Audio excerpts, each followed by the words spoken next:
ચૈતરભાઈના સમર્થનમાં નર્મદા જિલ્લામાં દરેક ગામે ગામ અને ઘરે ઘરે જઈ અને રાજપીપળા શહેરમાં પણ ચૈતરભાઈના સમર્થનમાં અમે અહીંયા હસ્તાક્ષર કાર્યક્રમ રાખ્યો છે. લોકોનું ખૂબ સારું સમર્થન છે અને એની સાથે સાથે અમે આ પેમ્પલેટ પણ આપી રહ્યા છે કે ચૈતરભાઈ વસાવા જેમણે છેલ્લા 3.5 વર્ષમાં જે સમાજોના કામો કર્યા છે, લોકોના કામો કર્યા છે, એ તમામ મુદ્દાઓ પર આજે પટેલ સમાજ હોય, દરબાર સમાજ હોય, મુસ્લિમ સમાજ હોય, આદિવાસી સમાજ હોય, તમામ સમાજનું સમર્થન મળી રહ્યું છે કે ભારતીય જનતા પાર્ટીએ જે ચૈતરભાઈ પર ખોટી એફઆઈઆર કરી, ખોટા કેસો કરી, એમને જે 7 વર્ષની સજા કરવામાં આવી છે, એમની સાથે બીજા અન્ય લોકોની પણ જે સજા કરવામાં આવી છે, ચૈતરભાઈ એકદમ નિર્દોષ છે.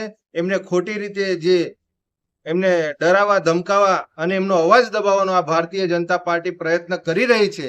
એના ભાગરૂપે આમ આદમી પાર્ટી દ્વારા તારીખ 20/7/2026 અને સોમવારના રોજ 11 કલાકે નંદભીલ રાજાની પ્રતિમાથી કલેક્ટર ઓફિસ છે, કલેક્ટર સાહેબશ્રીને આવેદનપત્ર આપવા જવાના છે, જેમાં રાષ્ટ્રપતિ, રાજ્યપાલ અને મુખ્યમંત્રીને સંબોધીને લોકો 1 લાખથી પણ વધુ નર્મદા જિલ્લાના લોકોએ, દરેક સમાજના લોકો અહીંયા આગળ સહીઓ કરી પોતાનું સમર્થન આપી રહ્યા છે.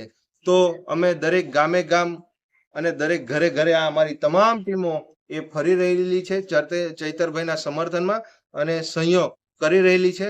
તો આપ તમામ આગેવાનોને પણ અમારી નમ્ર વિનંતી છે કે આપ સૌ પણ આ 20 તારીખના કાર્યક્રમમાં ચૈતરભાઈ ના હાથ મજબૂત કરવા, અમારી ટીમના હાથ મજબૂત કરવા આપ સૌ આ કાર્યક્રમમાં સહભાગી થાવ એવું આપ તમામને અમારું ભાવભર્યું આમંત્રણ છે.